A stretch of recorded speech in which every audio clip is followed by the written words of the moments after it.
Hello. Welcome back to You Don't Need 10.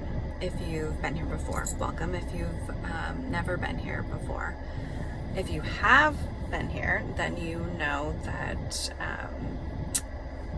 I've been doing these blog posts since the fall of 2021. And earlier this year, I started doing these audio recordings.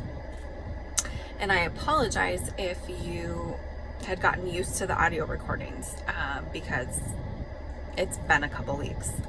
This podcast thing is incredibly difficult. It's way harder than actually writing the blog posts. So, especially with summer and kids being around and being busier, and then we've been gone the last couple weeks for dance and 4th of July, and man, this is hard. So I managed to figure out how to write the blog post every week, but as far as doing the audio recordings, this has been difficult. If you've been here before and you happen to be the kind that watches the blog post, then you also see that I am again in my car, and I guess that's where I have the opportunity to do these, is when I'm waiting to take a child somewhere. So anyway, today I'm going to do blog post number 146 that was posted to the youdon'tneed10.com website on June 25th, and it is now July 11th, so I apologize, I am far behind. But episode number 146 was called Public, and it kind of explained a little bit more about us. If you've never been here before, you may want to go to the website youdon'tneed10.com and learn a little bit more. So Public. The entire You Don't Need 10 story has centered from day one around taking my child out in public and the feelings and events that transpire from doing so. Every ounce of this platform has been centered in one way or another around being in public and how to handle it and live with it. Everything I have ever written, from the book to the blog, has been about dealing with the public or the after effects thereof. Every single feeling has centered around the public as well.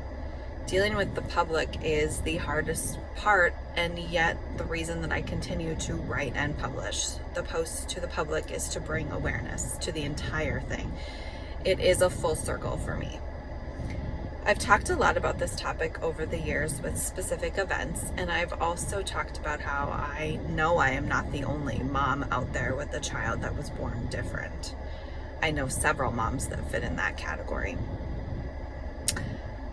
I also know that I am not the only mom that has a daughter that does not have 10 fingers. That I also know personally. I continue, however, to talk about this topic because we need to make it more acceptable to talk about all the things.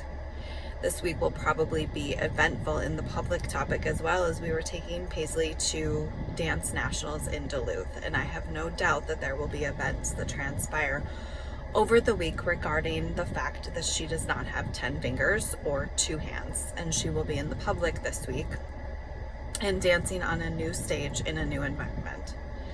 I'm looking forward to watching her, being there for her, and having the whole family in tow. We are making this a family vacation.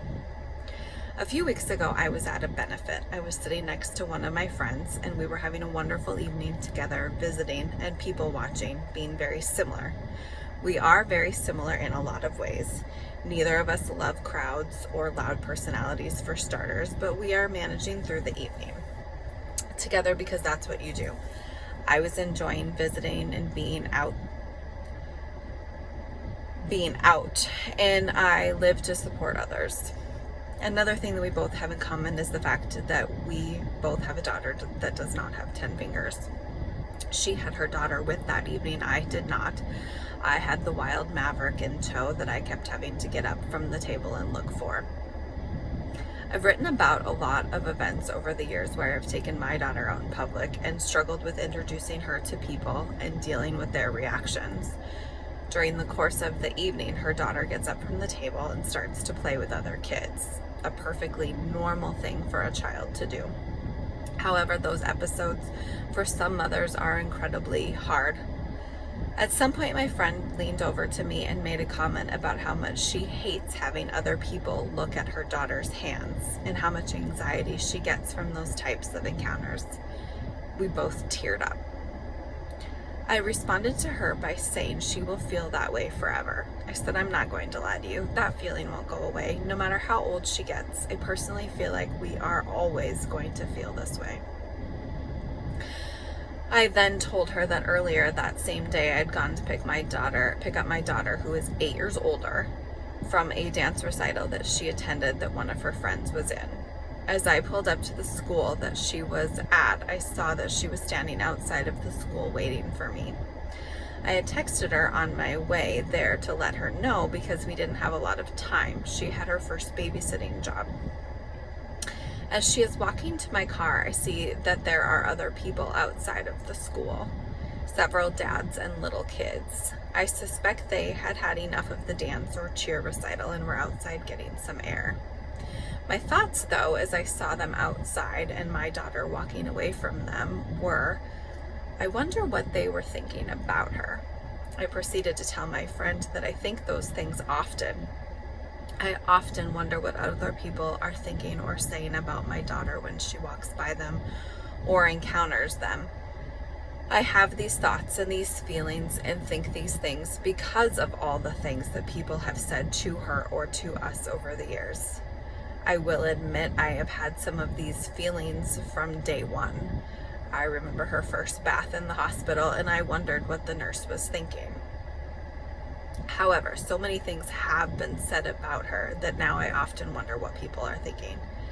Had we not had all those episodes that we have had over the years in the public, I may not have those same thoughts, but we have. We have had all those public encounters, simply taking our child out of the house, and we will continue to have them forever. It feels like every single time we are out of our home, there is a comment made. Some are really major, but some are simple. It's the simple ones that you don't really think of, but they cut the same. They're not harmless. Like, you did that better with one hand than I do with two. It might very well be true and seem simple, but those comments really bother her. I believe that I will always feel this way and always think about these things. I will continue to write about them, though, and make them public for as long as I can to get people to think about them differently and think about the things that are said in public.